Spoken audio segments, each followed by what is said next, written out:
आरक्षण विषयावर चर्चा केली पाहिजे, संवाद साधला पाहिजे.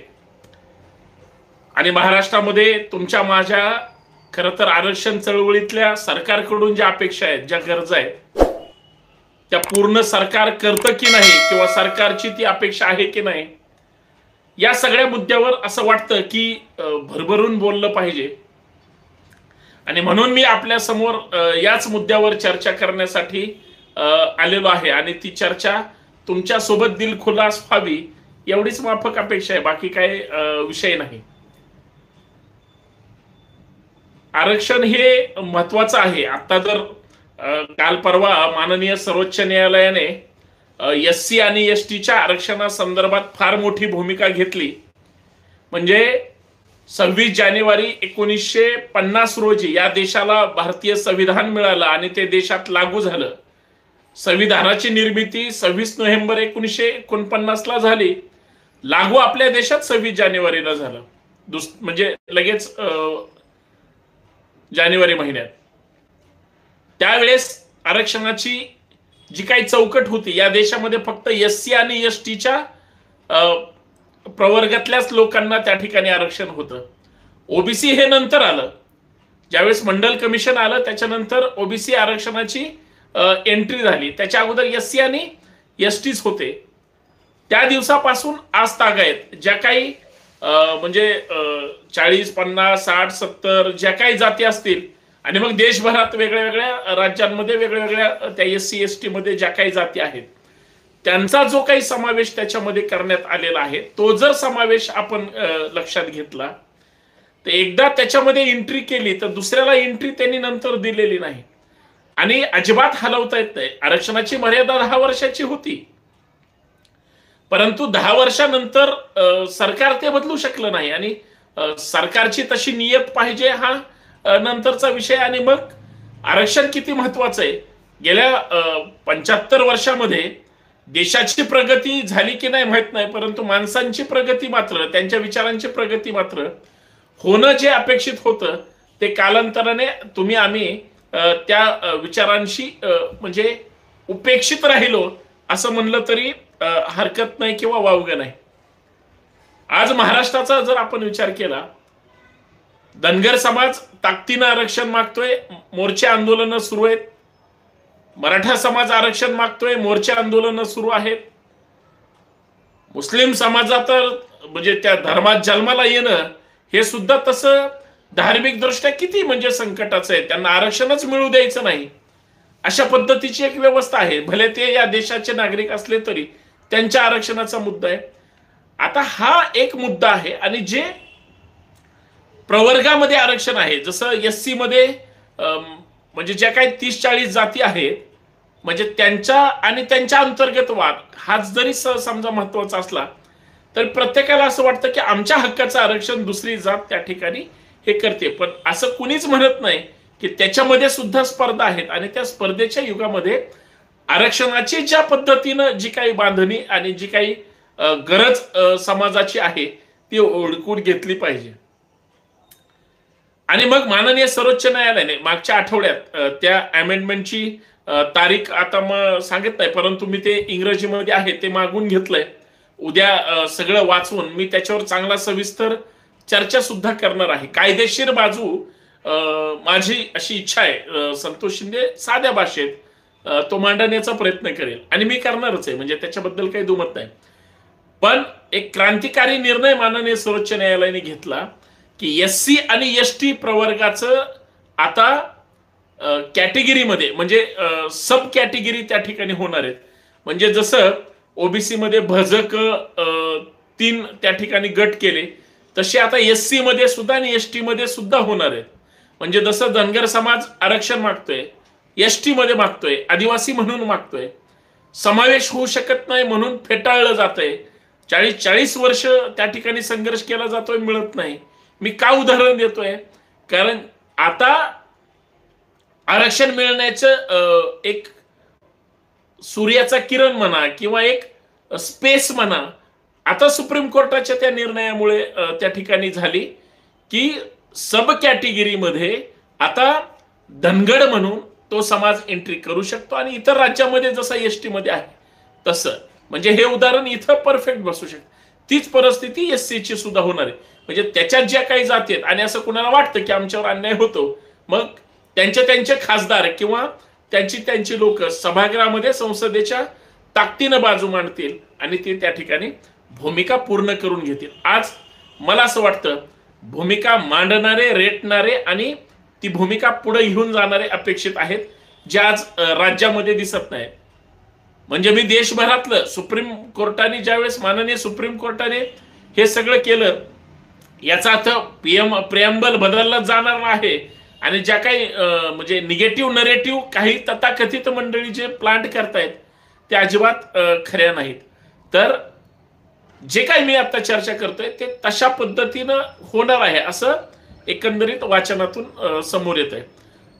आता मी राज्याचा मुद्दा घेतोय. बघा, महाराष्ट्रामध्ये छत्रपती शिवाजी महाराजांना प्रमाण मानून फुले-शाहू आंबेडकरांची विचारधारा या महाराष्ट्राशी इतकी रुजलेली आहे की तुम्ही आम्ही त्या विचारधारेचेच आहोत हे आता म्हणजे ठाम झालेलं आहे. परंतु ते परत परत यासाठी सांगावं लागतं, जातीवादी मंडळी चुकीच्या पद्धतीनं प्रचार करतात. आरक्षणाचं तसंच झालंय. जे आरक्षण विरोधक आहेत तेच मुळात सत्तेत बसले. त्याच्यामुळे आरक्षणाचा जो काही फुटबॉल होतोय, म्हणजे उदाहरणच घ्या, मराठा समाज लाखोंच्या संख्येनं 57, 58, 59 काहीतरी त्यांनी मोर्चे काढले. मोर्चे इतके शिस्तबद्ध होते, मुक मोर्चे होते की सरकारवर प्रेशर आलं, पण ते मुक आहेत म्हणलं की मग सरकार शांत राहिलं. प्रश्न काय आहे की तिथं आरक्षणाची मागणी काय आणि सरकार देत आहे काय? सरकारने दोनदा दिलं, फेटाळलं गेलं, त्याच्यावर चर्चा झाली, त्याच्यावर बऱ्याच गोष्टी ठरल्या किंवा पुढे घेऊन जाण्याचं सुद्धा हे झालं. परंतु आरक्षणामध्ये सरकार 100% मराठ्यांची फसवणूक करतंय हे मनोज जरांगे पाटलांनी जाहीरपणे सांगितलंय.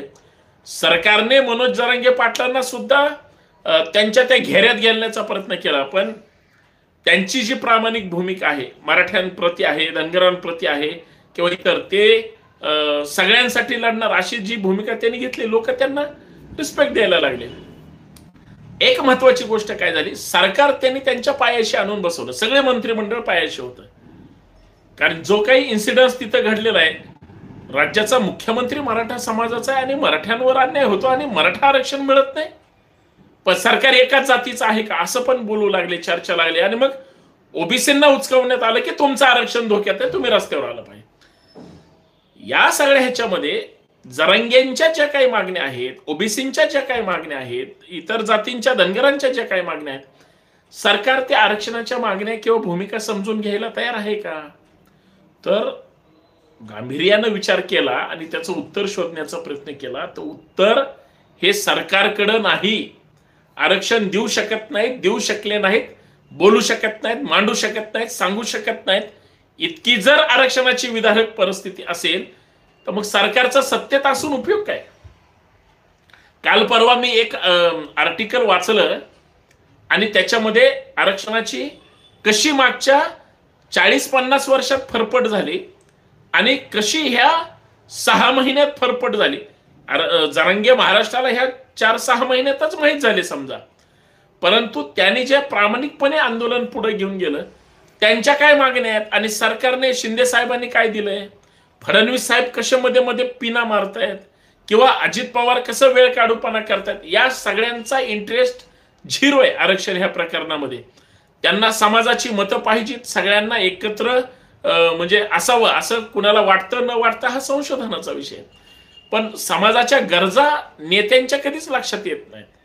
समाजाच्या गरजा समाजामध्ये काम करणारे लोक प्रामाणिकपणे मांडतात. आणि मग आरक्षणाची जी भूमिका आहे, आरक्षणाची जी चळवळ आहे, मी मान्य पुरुषोत्तम खेडेकर साहेबांचं ते आर्टिकल वाचलं आणि त्याच्यातून एक गोष्ट लक्षात आली की आरक्षण या पद्धतीनं मागितलं जातंय, पण सरकार त्या पद्धतीवर चर्चा नाही करत, दुसरं दिलं जातंय. राज्यघटनेची चौकट ते सांगतेय का?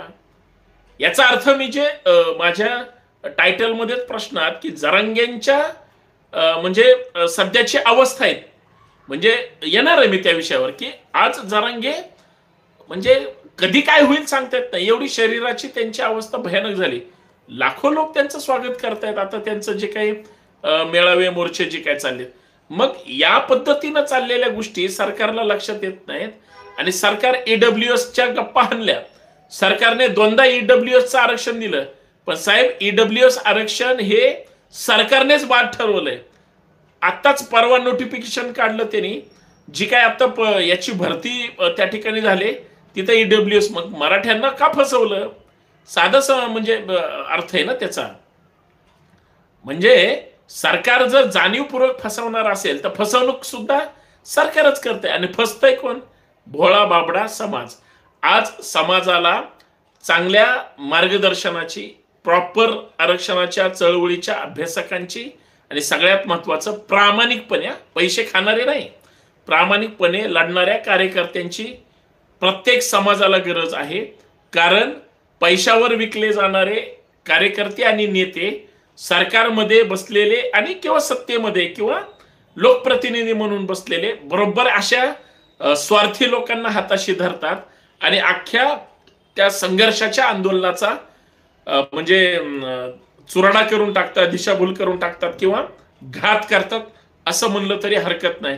कारण काही घातकी नेते मी स्वतःच्या डोळ्यांनी लोकांमध्ये काय चर्चा करतात, खाजगीत काय चर्चा करतात आणि सेटलमेंटला बसल्यावर काय चर्चा करतात. मग समाज गेला उडत, स्वतःचा स्वार्थ बघतात. बाप बडा ना भैया सबसे बडा रुपया म्हणून स्वतःची घरं भरतात. साध्या साध्या गाडीवर फिरणारे आज लक्झरियस गाड्या घेऊन फिरतात. एवढी प्रगती कुठल्या कष्टाने केली? म्हणजे एवढं त्यांचं उत्पादन किंवा उत्पादन अचानक कुठं वाढलं ह्याचा जर संशोधन केला तर सेटलमेंटमध्ये ह्यांचं उत्पादन वाढलं हे सगळ्यांना माहिती आहे. हरकत नाही, त्यांना शुभेच्छा आहेत. ते प्रत्येक संघर्ष करणारा कार्यकर्ता लबाडा असला तरी तो मोठा झाला पाहिजे. बाकी त्याचं वाईट व्हावं आपली काही धारणा नाही. पण जो माणूस प्रामाणिकपणे संघर्ष करतोय, भले जरांगेंना लोक सगळं देतील, पण बघा प्रत्येक जातीत एक जरांगे जन्माला आला पाहिजे या मुद्द्यासाठी मी आपल्या समोर चर्चेला आलोय. प्रत्येक जातीत एक जरांगे जन्माला आला पाहिजे. का आला पाहिजे? का गरज आहे त्या प्रत्येक जातीतल्या जरांगेंची? प्रामाणिकपणे, भले त्यांना काही नावं ठेवू द्या किंवा त्यांचा स्वभाव काही असू द्या, तुमच्या काय चांगल्या स्वभावाचे काय लोणचं घालायचंय का खिचडी करायची, काय उपयोग नाही. मग तो माणूस जर तसं वागत असेल तरी लोक त्यांच्यावर प्रेम करतातच की. मुद्दा हाच आहे, त्यांनी ज्या पद्धतीने लोकांचा विश्वास संपादन केला आणि लोकांनी त्यांच्यावर विश्वास टाकला, तो प्रामाणिकपणा पैसे देऊन आणि जाहिरात करून सुद्धा तेवढं प्रेम अजिबात मिळणार नाही. म्हणजे असे काही म्हणजे घर आहेत, नवरा बायको असतील किंवा त्यांच्या कुटुंबातले सदस्य, की लेकरा बाळांवर जेवढं प्रेम करतात ते 10 पट जरांगेंवर करतात. अरे मला मागाशी साताऱ्याची मी त्यांची सभेची लाईव्ह पाहत होतो आणि ते तासभर बोलले. त्यांची जी काय भूमिका मांडली, आता काय होतं, भूमिका त्याच होतात म्हणून त्यांना सतत ते बोलावं लागतं. त्यांना त्याचा त्रास झाला आणि बरोबर 1 तासानंतर ते खाली बसले. हात असाच होता, तो माईक पडला आणि नंतर थरथर करायला लागला, हात पुढं मागं होत नव्हता. जरांगेंची अवस्था आहे. मराठीने त्याच्यातला बोध घेतला पाहिजे की तो माणूस उद्या त्यांचं जर बरं वाईट झालं, तुम्ही पैसे किती द्यालो, जीव आणणार आहे का त्या माणसाचा? सरकारनं हे लक्षात घेतलं पाहिजे. मान्य मुख्यमंत्री महोदय असतील, मान्य उपमुख्यमंत्री महोदय असतील. त्याचं कारण असं आहे, काही लोक हे सगळं चिथावणीवर वक्तव्य करून, जसं त्या राणेंचं वक्तव्य बघितलं, म्हणजे डायरेक्ट त्या पाकिस्तानचा जो म्हणजे जो काही निर्माता आहे जिना, त्याच्याशी तुलना करतायत राव. म्हणजे आमदार आहेत, वडील मुख्यमंत्री होते, आता खासदार आहेत आणि त्या भाऊ खासदार होते आणि त्यांनी असं स्टेटमेंट करावं का? त्यांच्या नेत्याला खुश करण्यासाठी किंवा शाबासकी मिळवण्यासाठी. मंत्रीपद अजिबात मिळणार नाही. मग त्याच्यासाठी एवढे उठाठेव, बर हरकत नाही. पुढं त्या जरांगेंची अवस्था, खाली बसल्यानंतर सगळे शूट करत होते, तो माणूस ते कॅमेऱ्याला बघून परत उठले आणि ते निघून गेले, कारण तब्येत तेवढी भयानक होती. पाठीचा त्रास काय असतो, आता मी एक म्हणजे योगा शिक्षक आहे आणि मी एक कार्यकर्ता पण आहे आणि त्रास काय असतो हे आपल्याला कळतंच.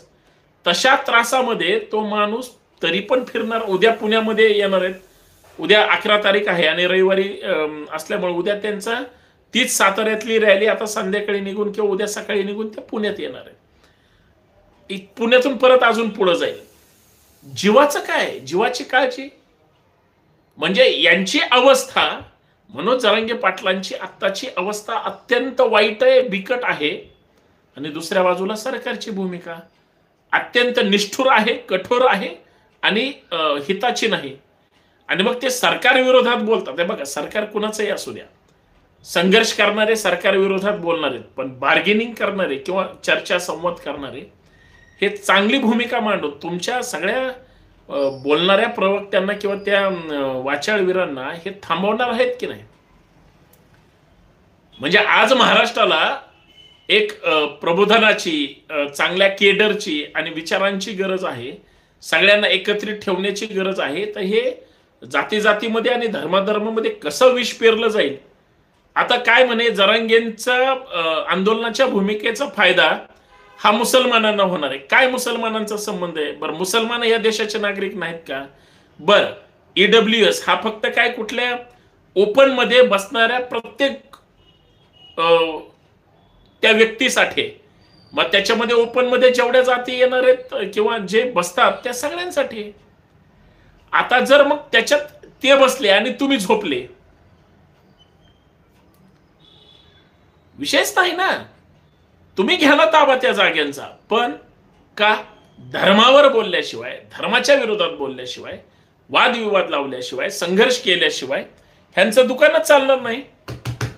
आणि मग ह्या जर गोष्टी सगळ्या हे असतील तर ह्या किती म्हणजे कशा पद्धतीनं, कशा विचारधारेनं हे ह्यांच्या लक्षात, नजरेत काय येत नसतील?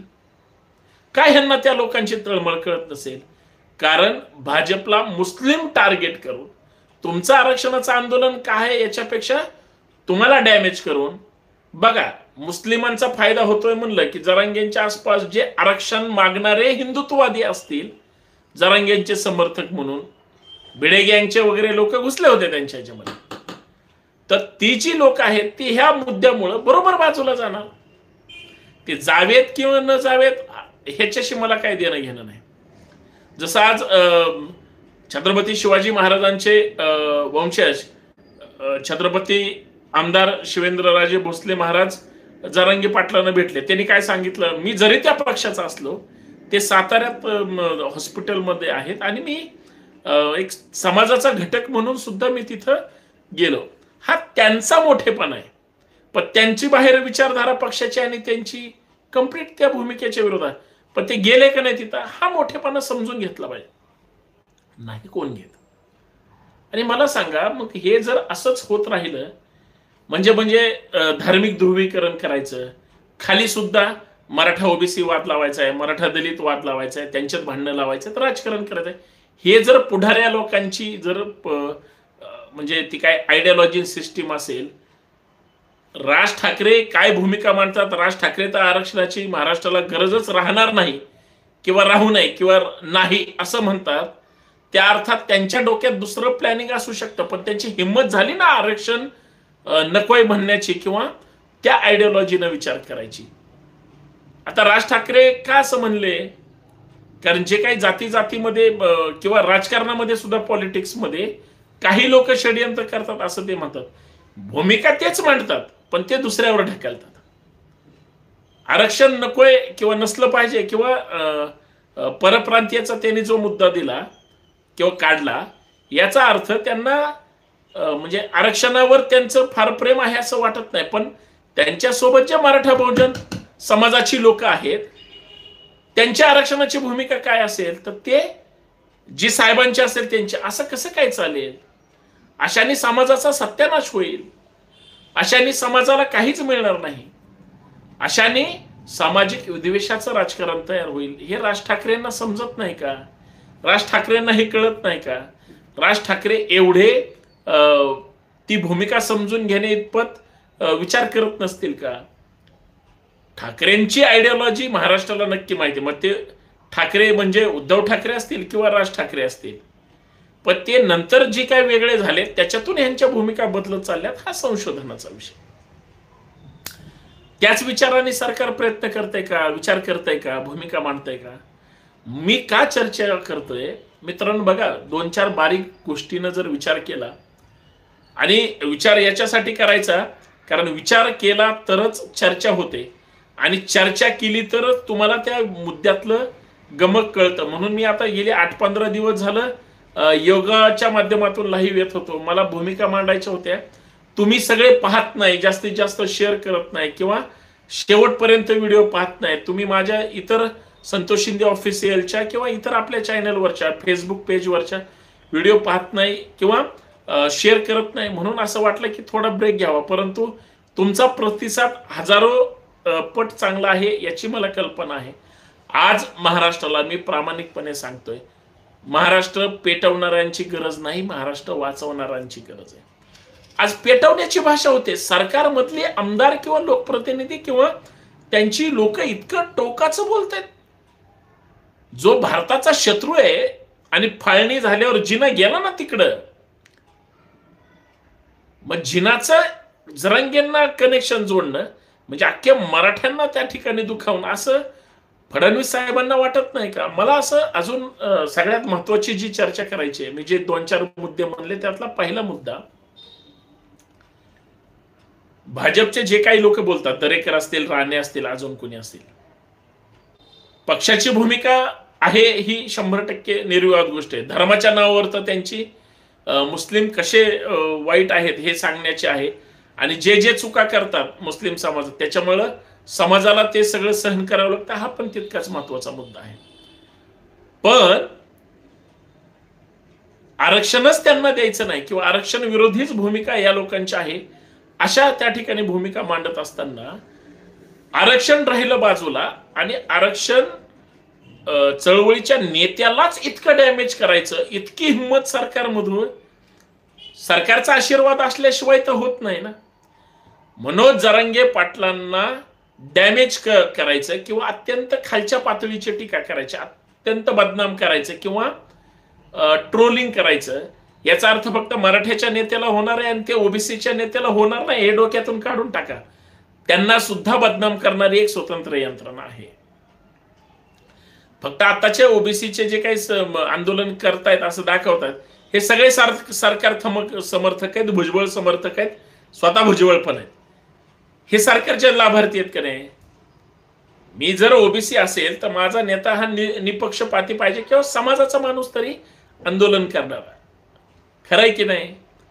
म्हणजे सगळं निघून परत तुम्ही विरोधी पक्षावर थापायचं आणि सरकारच्या दावणीला बांधायचं, हा खोटारडेपणा आहे. म्हणून मी म्हणतोय आमच्या गर्दीपेक्षा आमची दर्दी लोक अपेक्षित. म्हणून मध्येच एक चर्चा हे करतोय की संतोष शिंदे ऑफिशियल हे जे युट्यूबचं आपलं अत्यंत सामाजिक विचारपीठ आहे, त्याला जास्तीत जास्त सबस्क्राईब करा, फॉलो करा. आपलं फेसबुक पेज आहे माझं, संतोष शिंदे संभाजी ब्रिगेड महाराष्ट्र म्हणून, त्याला जास्तीत जास्त फॉलो करा आणि व्हिडिओ जास्तीत जास्त शेअर करा, जास्तीत जास्त लोकांपर्यंत जाऊ द्या. मी जे आता उदाहरण सांगितलं की जे आरक्षणावर परत येतो, सरकारला वाद लावायचा आहे असं वाटतं, मग ते जी स्क्रिप्ट लिहिली जाते, मान्य गृहमंत्री सत्ताधारी पक्षाचा भाजपचा आहे, त्यांचाच आमदार काहीही बोलतो, याचा अर्थ त्यांचा पाठिंबा असल्याशिवाय बोलतो का साहेब? याच राणेंनी माग एकदा सांगितलंय, तुम्हाला आठवत असेल, आपला बॉस सागर बंगल्यावर आहे, अजिबात काळजी करायची नाही, काय वाटेल ते करा, हाना मारा झोडा. कसं बोललं जातं? म्हणजे याचा अर्थ काय? याचा अर्थ अजिबात काळजी नाहीये, काय व्हायचं ते होऊ द्या. आणि मग ही स्क्रिप्ट सन्मान्य फडणवीस साहेब लिहून देत असतील का? हा झाला एक मुद्दा. दुसरा मुद्दा, ईडब्ल्यू आरक्षणाचं गाजर दाखवलं. शिंदे साहेबांनी सुद्धा 10% दिलंय, ते ईडब्ल्यूएस मधूनच दिलंय. त्याच्या अगोदर सुद्धा दिलं होतं फडणवीस साहेबांनी, तसंच दिलं होतं. मग आत्ताचं जे नियुक्त्या होत्या, कुठल्या खात्याच्या होत्या, कुठल्या पदाच्या होत्या माहितीये का तुम्हाला? कधी जागा निघतात, कधी भरतात, काय महाराष्ट्राला कळत नाही, कारण जागाच ते काढत नाहीत, भरतीच करत नाही, नोकर भरतीची. बेरोजगारांची संख्या भरपूर वाढली आणि महाराष्ट्रातले रोजगार प्रत्येक वेगवेगळी कंपनी गुजरातला पळवते. गुजरातला काय भीक लागली का? गुजरात काय भिकेला ढोळे लागलेत का? त्याला विचारा बरं त्यांना जाऊन. अरे त्यांच्याच देशाचा प्रधानमंत्री आहे, देशाचा गृहमंत्री आहे, सगळे महत्वाचे पद त्यांच्याच राज्यातल्या नेत्यांना असून सुद्धा इतर राज्यातले उद्योग पळवले जातात. महाराष्ट्र एक नंबरला आहे त्याच्यामध्ये. आमच्या नेत्यांना काहीच वाटत नाही का? तिसरा माझा महत्वाचा मुद्दा आहे, आरक्षणाची टक्केवारी वाढवल्याशिवाय आरक्षणाचा प्रश्न सुटणार नाही हे सगळ्यांना माहिती. केंद्रात सरकार कुणाचं आहे? राज्यात संघर्ष सुरू आहे आरक्षणाचा. केंद्रात तुमचं सरकार आहे ना, मग त्या सरकारला सांगा ना आरक्षणाची मर्यादा वाढवायला, टक्केवारी वाढवायला. का हिंमत केली जात नाही कुणाची? का हिंमत नाही कुणाच्या मध्ये? याचा अर्थ काय माहितीये का मित्रांनो? याचा अर्थ यांना सरळ वेळ काढूपणा करायचा आणि कोणालाच काय द्यायचं नाही. ही जी म्हणजे एक प्रशासकीय भंगार सिस्टीम झाली ना, निकाल लवकर देऊच द्यायचा नाही. म्हणजे त्या समजा शेतकऱ्याचा एखादा प्रश्न आहे, मार्गीच लावायचा नाही. वर्षानुवर्ष ते बिचारे खेटे मारतात, नंतर सरेंडर तेच होतात. ही अवस्था आहे. कार्यतत्पर सरकार, नेता, मंत्री, आमदार, मुख्यमंत्री, उपमुख्यमंत्री कोणीही मिळायला तयार नाही. मग तिथंच आरक्षणाचा फुटबॉल होता. आणि माझा सगळ्यात महत्वाचा आहे, आरक्षण प्रश्न सरकार सोडू शकत नाही ना, तर माझा एक 4-5 महत्वाचे मुद्दे. KG to PG पर्यंत संपूर्ण शिक्षण कुठल्याही जाती धर्माचं असू दे, त्याला सक्तीचं, मोफत आणि दर्जेदार देऊन टाका. तुमच्याकडे यायचीच गरज नाही. दुसरं, महागाई 100% कमी करा आणि अल्प दरामध्ये सगळं द्या. काही गरज नाही तुम्ही फुकट सुद्धा काय देऊ नका. तिसरं महत्वाचं आहे, उद्योग धंद्याला बळ द्या आणि तरुणांना कर्ज द्या. सिबिल तुम्हीच बदनाम करणार आणि परत लोन होणार नाही म्हणून तुम्हीच सांगणार. एक दुसरं त्याच्यातलं की कर्ज वाटप प्रकरण जर वाढवले आणि उद्योग व्यवसायावर प्रत्येकाला स्वतःच्या पायावर उभं केले ना, तर लाडकी बहीण म्हणून 1500ची भीक देण्यापेक्षा आणि मतांना 2-5 हजार रुपये वाटण्यापेक्षा मतदार राजाला एवढं सधन करा, सक्षम करा. तुमचे जे महासत्तेचे स्वप्न आहेत ते फक्त बुडबुडे असतील असं वाटतंय, तर त्याला जर अजून दर्जेदार करता आलं तर फार महत्वाचं होईल, जे की हिंमत नाहीये सरकारमध्ये. मग तुमच्या आरक्षणाकडे कोणी बघणार नाही. आणि सगळ्यात महत्वाचं, जेवढ्या डिपार्टमेंट्स आहेत, जेवढ्या निमशासकीय संस्था आहेत आणि जेवढ्या कंपन्या आहेत, जास्तीत जास्त 100% नोकरी भरती करा आणि महाराष्ट्रातल्या लोकांना प्रथम प्राधान्य द्या. लोक रोजगारांचा प्रश्न मिटला आणि 4 घास खायला जर घरात मिळाले ना, लोक तुमचे आयुष्यभर उपकार मानतील. ही करण्याची इच्छा, मानसिकता किंवा काही आहे का सरकारमध्ये? अजिबात दिसत नाही. आणि इतकं जर पाप असेल सरकारकडं आणि सरकारच्या मनात, तर मग मला सांगा कसं काय लोक ह्यांच्याकडे वळतील? म्हणून सरकारवर विश्वास नाही आणि म्हणून सरकार ज्या प्रमुख मागण्या आहेत आरक्षणाच्या दृष्टिकोनातून, त्या मागण्या, त्या नेत्यांची अवस्था संविधानात सरकारमध्ये नाही आहेत. गेंड्याच्या कातडीचे झाले सगळे, पण माणूस मात्र शरीराने वीक होत चाललाय ना, त्याचं काय करायचं? या सगळ्या गोष्टीचा साराचार विचार करणं गरजेचं आहे आणि त्याच्यावर सत्तेतले लोक करत नाहीत. म्हणून मला असं वाटतं की मग संघर्ष करणारेच उद्ध्वस्त झाले. आरक्षणाची अशी आंदोलन आहेत, लोकांनी आत्महत्या केल्या. त्यांचं काय झालंय नंतर माहितीये का तुम्हाला? मदत सरकारने केली. मला परवाच आमच्या छत्रपती संभाजीनगरच्या आपल्या जुन्या कार्यकर्त्याचा फोन आला की अशी माहिती घ्यायला सुरू आहे. पण तोपर्यंत आमचा तो प्रसादनी आत्महत्या केली नाही याच आरक्षणासाठी. कित्येक लोकांनी प्राण दिलेत, पण ते कुटुंब रस्त्यावर आले, उद्ध्वस्त झालेत. तुमचे 2, 5, 10, 20 लाख रुपये काय होणार आहे त्याला? हे सुद्धा समजून घेणं गरजेचं आहे आणि याच्यावर विचार करणं गरजेचं आहे. याच्यावर कुणीही गंभीर व्हायला तयार नाही, हा सुद्धा महत्वाचा मुद्दा आहे. मला या सगळ्या गोष्टीवर चर्चा करायची होती म्हणून मी आपल्या समोर आलो. मित्रांनो, हात जोडून शेवटी एवढंच सांगतो, आरक्षण मिळालंच पाहिजे. आरक्षण हे प्रतिनिधित्व आहे. आरक्षण आपला हक्क आहे. संवैधानिक चौकट जर आम्हाला मान्य असेल, संविधान आम्हाला मान्य असेल, आम्हाला आमच्या देशासाठी काहीतरी करायचं असेल, तर आम्हाला त्या मुख्य प्रवाहात यायचंय. आणि मग मुख्य प्रवाहात येण्यासाठी आम्हाला आरक्षणाचा, मुलाबाळांना भविष्यासाठी आदर लागत. शिक्षण असेल, नोकरी असेल किंवा राजकारण असेल, या सगळ्यामधलं प्रतिनिधित्व हा विकासाचा फार मोठा रथ आहे. प्रधानमंत्री असतील, मुख्यमंत्री असतील, भरे वैचारिक मतभेद काही असतील, या लोकांनी मोठ्या मनाने आता या आरक्षणाचा तिढा सोडवला पाहिजे.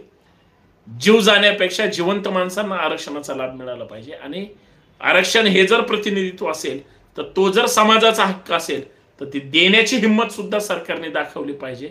अन्यथा नुसत्या वांझोट्या बैठका लावून आणि गप्पा गोष्टी करून प्रश्न सुटणार नाहीत. संघर्ष मात्र अजून तीव्र होईल असं वाटतं. आरक्षण हे मिळालंच पाहिजे, कारण शिक्षणाशिवाय आरक्षणाला महत्व नाही. म्हणून शिक्षण हे वाघिणीचं दूध आहे. जो पिणार आहे तो गुरगुरणार आहे, आणि गुरगुरण्याची ताकद आरक्षणामध्ये असेल तर ते मिळालं पाहिजे. यासाठी संघर्ष सुरू आहे. सरकारने वेळ काढूपणा करू नये. आरक्षण द्यावं, मोठेपणा दाखवावा, मार्ग काढावा, तरच काय ते खरं आहे. अन्यथा निवडणुकांमध्ये कालही सुपडा साफ झाला, आजही सुपडा साफ होईल, आणि उद्याही तुमचा राजकारणातला जर वेळ काढूपणा केला आरक्षणाच्या बाबतीत तर सुपडा साफ होणार आहे. हे साध्या भाषेत सांगतो. धन्यवाद. जय जाऊ, जय महाराष्ट्र, जय शिवराय, जय संविधान, जय भारत. धन्यवाद. जास्तीत जास्त शेअर करा. झोपलेल्यांना जाग करायचंय. आरक्षण चळवळ मजबूत करायची आहे. आरक्षण जे जे मागतायत त्यांना मिळालं पाहिजे. धन्यवाद.